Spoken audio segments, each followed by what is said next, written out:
Okay, well, Ms. Sanchez, we're ready to start if your team is ready. Okay, I think Deacon is going to do a lot of the presentation, but we also have Don Melgaris joining us through Zoom. Because part of what's prompting this discussion is related to the Boyd School housing development project. Sounds good. Good evening, council. We Good get to evening. talk about one of my favorite nerdy subjects, form-based code. Yes, yeah. I promise it actually gets somewhat interesting. Okay, so why are we talking about form-based code? Well, really, we have a still relatively new land use code, and sometimes we just don't know if there's an issue until we're confronted with something that brings it up, and it causes us to stop and step back and say, okay, well, can we do something that's better? And one thing I think we are all really proud of from an organizational level is that we're pretty dang proactive about it, because when you look at the tools that we do have and the tools that we don't have, one thing we can do is we can make little modifications that sometimes make the difference between whether a project can be successful or not. And so kind of our case in point is the Boyd School. So what is the barrier that we've somewhat encountered? So we have the zone called the established neighborhood. It's essentially it's a medium to medium high density residential zone that really promotes the character of the oldest parts of town. So, they're built typically on narrow lots, closer to the front setback line. It's got a lot of character, which is something I think we all like. However, one of the barriers we've noticed in our code is that there's a limitation on how many units you can have for a multifamily dwelling, so like an apartment. And one of the things where this kind of becomes really tricky is if you don't have enough units, it can sometimes be really hard to make a project work. Sometimes it, whether it's amount of units in one building or the amount of units on one parcel of land, really one of the ways that you can divide up the cost of construction is by having more units. Another thing that we try to consider is, Alamosa has infrastructure in the heart of Alamosa that goes back to the early 19 teens. And so, that is essentially bought and paid for. So if we aren't having to grow outside on the west side of town and the south side of town or the north side of town, that is just a lot more efficient for our given resources. One thing as well, there's actually a lot of apartment buildings that you may or may not notice, just as you walk by in our established neighborhoods. So as we are confronted with this question, we're thinking, okay, well, is there maybe a better way? So this is specifically what our code says for multifamily dwellings in apartments, so in the established neighborhood zone. So essentially it has a cap of 8 units for, a new building. There's some other sort of, restrictions or I guess, options. So adaptive reuse, that's number 3. That's a really awesome, strategy that we have. That's one that we added, I think about 2 years ago. Essentially just trying to figure out ways if there's an empty building that can be retrofitted, like Boyd School, like an old church, what can we do to help at least make it possible to turn this into housing? But really the one that I want to draw your attention to is this 8 dwelling units. Okay, so here's the established neighborhood zone, kind of that tannish color, kind of everywhere adjacent to the kind of the main downtown core and some of the commercial areas. Okay, so now we get really nerdy and planning. So there's really 2 theories about zoning. One is Euclidean, which is not based on the geometry, it's based on the town of Euclid, Ohio. Essentially, it's where you don't want a butcher shop next to an elementary school. So it's separating uses and putting them in places where they're more compatible with others.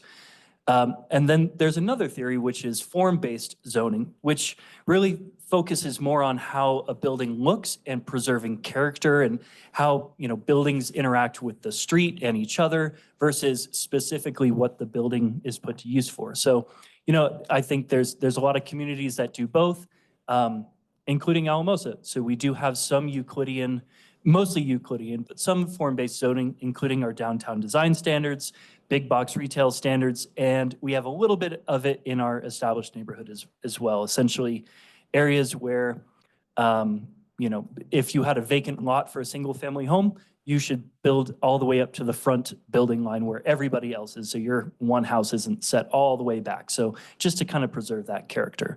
So this is kind of the framework that we're thinking about the barrier as far as only 8 units per building. So this is a very nice idealized version from, I think, Indiana, some town's code. This is a, you know, essentially a very idealized version of form-based development. And if you look just really carefully, you know, there's some nice craftsman style houses, there's duplexes in there, there's apartments, there's all sorts of different styles. You know, there's accessory dwelling units and casitas in the back.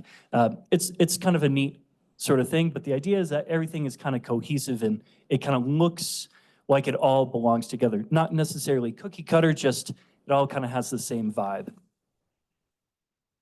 So this is just I thought this was a really nice example of how, you know, typically if you're doing it the old fashioned way, so to speak, you'd look and first see, okay, is what I want to do allowed in the zone that I'm going to do it? In this particular scenario, this is how a form-based zoning would be approached. So first, you start with, you know, what are your setbacks? Then you put your building footprint on there, and then you start adding the building characters and, you know, things like stoops and porches and windows. Then you start to add your other sort of necessities like your parking, then your landscaping, and then hopefully you end up with something that looks like it belongs, looks like it might have been built, you know, 80 years ago. So this is just kind of a method. So the reason why we're talking about this tonight, so this is an older site plan for the Boyd School development. And you can see, let me see, oh, sorry, wrong mouse. Thank you. So the existing Boyd School, I don't know if, yeah, there it is. Existing Boyd School is here. And then there's 4 separate essentially apartment buildings with 8 units each, essentially around the rest of the undeveloped block. And so, like I say, this was a very early concept drawing. This is over a year old at this point, so this isn't what it's going to end up looking like, but just to kind of get a sense for how the space could be used. And this fully met the code. But when we look at this site, so this is, all I did was I took the existing footprint of the Boyd School and flipped it around. Look how much space there is. Still keeping you know, honoring that community garden that's there, but there's still a lot of real estate that's available. And that doesn't mean we have to cram it all with structures, but if we can just be a little bit more efficient and effective with what we have, we can ideally, you know, honor the integrity of the neighborhoods while also, you know, providing some housing in a way that's really sustainable for our community. So these were just a couple of examples of, you know, similar size. You know, I didn't find any outrageously large structures, but just wanted to show you all a few examples of, you know, these are integrated everywhere in our community. You know, a lot in the established neighborhood zone. You know, some of the higher unit counts are more so in the residential medium and residential high, but they do exist in the established neighborhood zone as well. So really, what are we asking of you guys tonight? Really, it's kind of a temperature check. Do you want us to start investigating some alternatives, some, you know, start doing some thought experiments of how can we add, you know, maybe another provision to this specific requirement? So we still kind of have all of these that are already baked in, but is there another method that we can add to it that can, you know, open up mostly the Boyd site, but there's a handful of other locations too where this might just be one extra tool to facilitate some housing. And to put a little bit more of a layperson's take on this situation is what's been shared with me is that initial drawing or conceptual drawing that existed for Boyd. And I think some of that was involved with the neighborhood outreach and some things like that. Once they started actually running the pro forma and the numbers of what it was going to cost, that was going to make this type of design too prohibitive from a cost perspective, because you have that many more walls, you have that many more different water lines, sewer lines, all of those types of situations, to where if they're not going to be able to make that work from a cash flow perspective, essentially.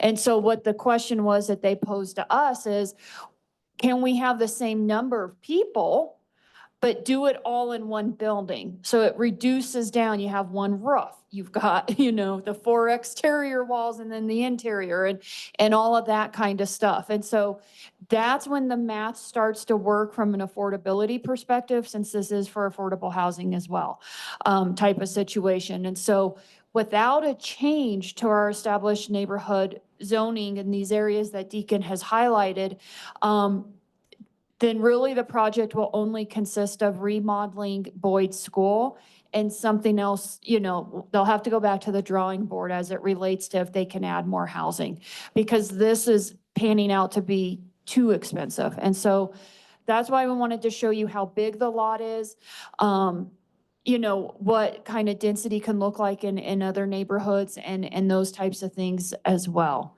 But it's not to jack up how many are going to be there. It's the type of building. And I'm not sure if you said this, Deacon, but part of changing it would still require it to fit into the neighborhood type of situation, the neighborhood characteristics. And that's why he was using all that other language. Yeah, I completely glossed over the very important facts of just how much more expensive it is to build when you've got separate buildings versus combining them into one. It just, your square footage construction cost just makes it that much more attainable. So, thank you. Okay, so, any other comments before I open up to council? Because I see some lights on. Okay, I'll start off with Counselor Hensley and then Counselor Krebs. So I think what I'm just gonna say is I probably shouldn't say anything, and I'll just sit here as I am the president of the Housing Coalition Board. Okay, so Okay. just didn't want people to think I don't care, but probably that's the right thing to do. I agree. And then, yes, that's the right thing. And then as a reminder, we do have Dawn on Zoom. And if there is any questions that we're not able to handle, or if you have specific for her as well. Okay, thank you. Counselor Krebs and then Counselor Jackie Beal. Thank you. And these are all directed toward Deacon, so just so you know, heads up. Was there a reason why there was a limit, why that number was there for family unit housing?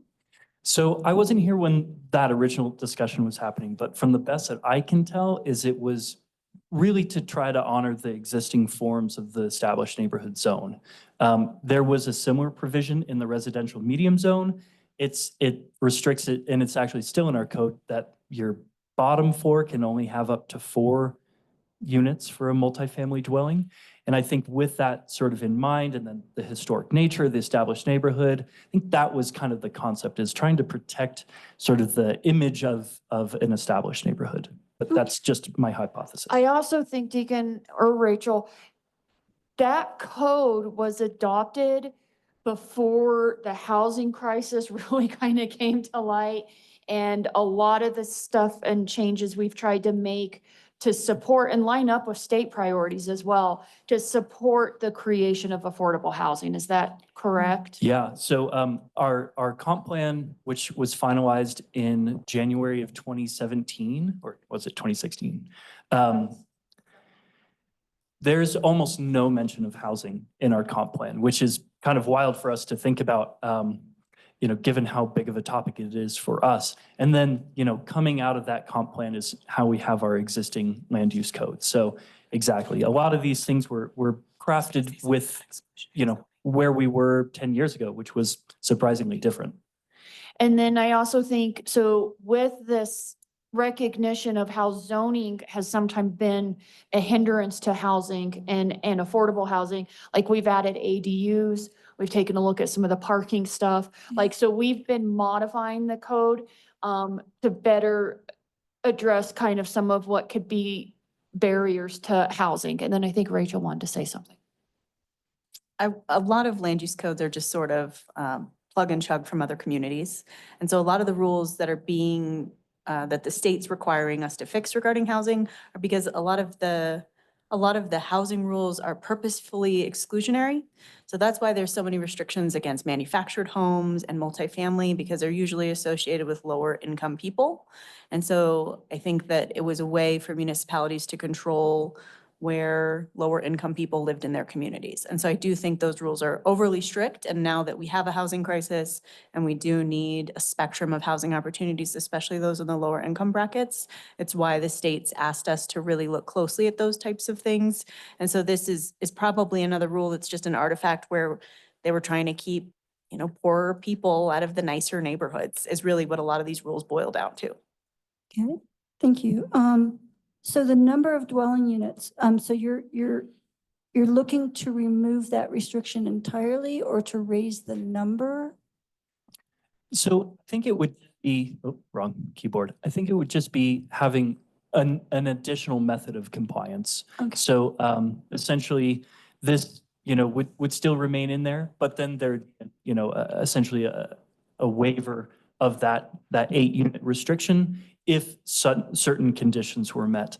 What those conditions are, I think we want to really hone in on and would want to work with Planning Commission on, as far as, some examples might be your building articulation. So you don't just have one Soviet style, block brick apartment, that there's some interest in the building and there's windows and things like that, porches and things that make it still feel like it's a part of the neighborhood. I'm not an architect, so I'm not very good at that sort of stuff. So we definitely want to craft that more carefully. And Oh, go ahead. to add a little bit to what Deacon said, so we have not taken this to Planning Commission yet.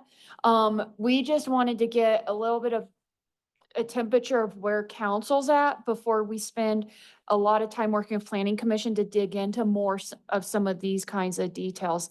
At the same time, we can't necessarily be dragging our feet either, Okay. because Dawn's clearly working with developers and applying for funding to try to make this project happen as well. Okay, and so, yeah, because my question, which I'll skip over because Planning Commission and digging deeper was, is it based on square footage of the structure, the number, or is it based on the square footage of the land it's on? But I'll skip over that one. Can you see any deterrents or any cons to relaxing this? Because it wouldn't affect just Boyd's School, it would affect, can't do it for one without doing it for all. It would affect both of the neighborhood zones. So are there any possible barriers that you would see looming that you'd have to think around before enacting? I definitely think there's always the unintended consequences. Okay,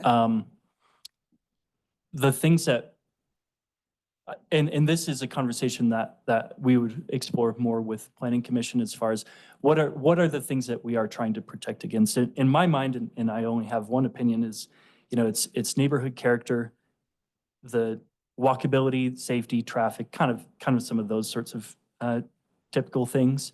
But to me, when I think about the established neighborhood, that's really a character sort of feeling. okay, And so to me, that's why the form-based zoning is a good tool in the toolbox, but there's definitely going to be some other details that we'll have to work through. Access, I think, is going to be a big one. How, if you allow not necessarily more people on a part of land, but changing how the buildings are, related to each other and then to the street and everything, that implies potentially a change in the traffic movement from that location. So it's just something we want to look at really carefully. And just to add a little bit too, the other part too is if you look at the established neighborhood and what Deacon started off with, is one of the defining characteristics of it is that it does have smaller lot sizes. Yeah. So in all honesty, if someone, and most of them are developed, it's not very many empty lots. So from that perspective, the Boyd property is a very unique parcel of property in an established neighborhood as far as the size that the lot is. And so that's where we start to see a little bit of this push up against the number 8. Because if you look at the smaller lot sizes, those are gonna naturally reduce down how many units are going to be able to be allowed on there type of situation. So your question to what other criteria might planning commission look at, lot size is going to be Okay. one of those aspects. And so, what might work on the Boyd School property because of the size of it will not work on most of the other lots within the established neighborhood unless multiple ones are bought and demolished and handled in that perspective. Okay, thank you. Thank you, Counselor Cripps. Counselor Jackie Ville? So looking at that slide where you had Boyd like flipped over on two sides, so how many additional dwelling units would that be if you went with that? So it'd still be capped at whatever that underlying density would be, which I think is 46 units on that acreage. And so then it's just kind of a difference of how do you divvy that up? Is it in 4 buildings of 8 units, or I guess it'd be 5 buildings of 8 units, or is it more combined with one? Okay, and does that affect like the parking piece of it? So they'll still, no matter what, have to meet whatever those minimum parking requirements are based on how many units, and also how many bedrooms are in each unit as well. And does that affect, like, I know there's a historic preservation thing for Boyd, does that affect that piece of it? It doesn't affect Boyd School itself. And I am kind of curious, and you probably both know this better than I do, if some of the funding streams might require the separation of that property. You mean subdivide the property? Yeah. I don't know if it requires subdividing, but the historic aspects are for the building itself and not the entire property. But you know, how close the other building can be, or if it has to be subdivided. But the historic component, is on the building itself, not the whole property. So they can build on the rest of the property, not hurt the historic stuff. Okay, thank you. Thank you. Thank you, Counselor Jackie Ville. I don't see any other lights on, and I just want to be respectful of Dawn. I know she joined us. If you all don't mind me just asking if she has any comments or anything that she would like to add. Thank you, Mayor Coleman. Can you guys hear me okay? Yes, we can. Okay. So one of the things I did want to mention is that Ms. Sanchez talked about the price. So on the original design, our build out price came in at $31.1 million or $460 a square foot for the whole project.